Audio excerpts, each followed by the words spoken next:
Hey, Cornerstone, it's Scott. Today's Cornerstone connection comes from Psalm 61. Have you ever experienced a time in your life where your relationship with the Lord just feels distant? It's a spiritually dry season, and you cry out to the Lord to draw near. Or have you ever experienced a time in life where life just felt like it was out of control?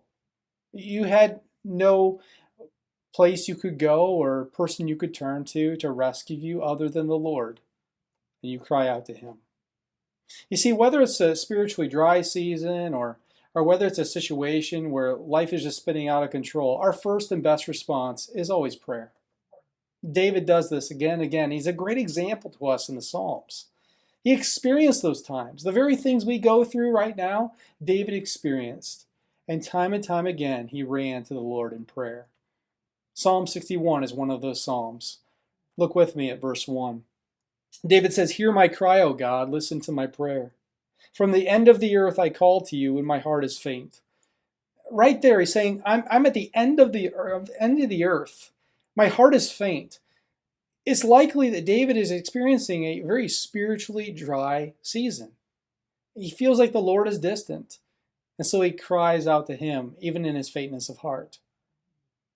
And then he goes on, he says, "Lead me to the rock that is higher than I. For you have been my refuge, a strong tower against the enemy." This is the king speaking. He says, "God, I'm not the one that rules and reigns over all things. I'm not the greatest. You are. I need you, God, to lead me to yourself, for you are the rock that is higher than I." You know, I grew up along the Mississippi River, and I've seen some historic flooding over the years. One of the years that stands out to me is the Great Flood of 1993. The river rose, and people were displaced. They were pushed out of their homes, and they looked for higher ground. There are situations in life where the floodwaters rise, so to speak, and our lives are displaced, our lives are in chaos, and we have to go to higher ground. And the one to whom we run is the rock that is higher than us, the Lord Himself. David looks to the Lord in prayer and says, "Lead me to you, God, the rock that is higher than I. For you have been my refuge, a strong tower against the enemy." You know, that's some common language that David uses, God being his rock, his refuge, his strong tower. But once you get to verse 4, what you see is some very intimate language that describes the Lord. He says, "Let me dwell in your tent forever." That word tent is tabernacle. David's saying, I want to dwell in your presence forever. You see, there's no safer place or better place to be than in the presence of God. That word tent, that word tabernacle, harkens back to the tabernacle where the very presence of God resided. David says, that's where I want to be. In the midst of this spiritually dry season, in the midst of these circumstances that are completely outside of my control, I want to be with you, God. And so he says in verse 4, "Let me take refuge under the shelter of your wings." Again, intimate language there. It's the image of a mothering bird sheltering her little chicks under her wings.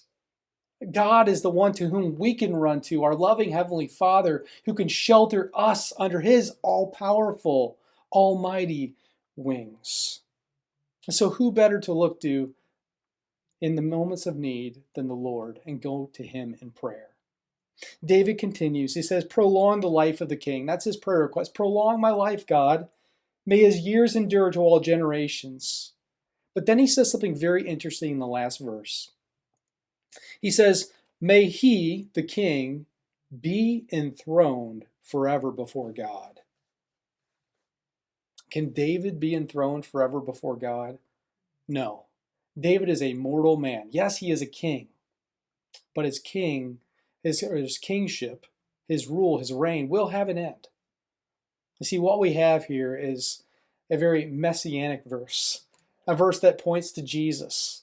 It's a prophetic verse because Jesus, after all, is the king that would come from the line of David, whose kingdom would have no end, whose rule and reign would last forever and ever. It was a promise given to David from Nathan, and that promise was fulfilled in Jesus Christ.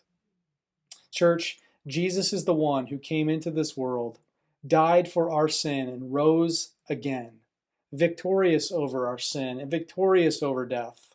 showing himself to be the King of Kings and Lord of Lords, showing himself to be the one who we can look to and experience salvation. And right now, Jesus is ruling and reigning over all things and calling us to trust in him and calling us into relationship with him, that we might have a relationship with his Heavenly Father. And one of the privileges of being in relationship with God is we get to run to the Lord in prayer and know that he hears our prayers. And when we draw near to God, he draws near to us.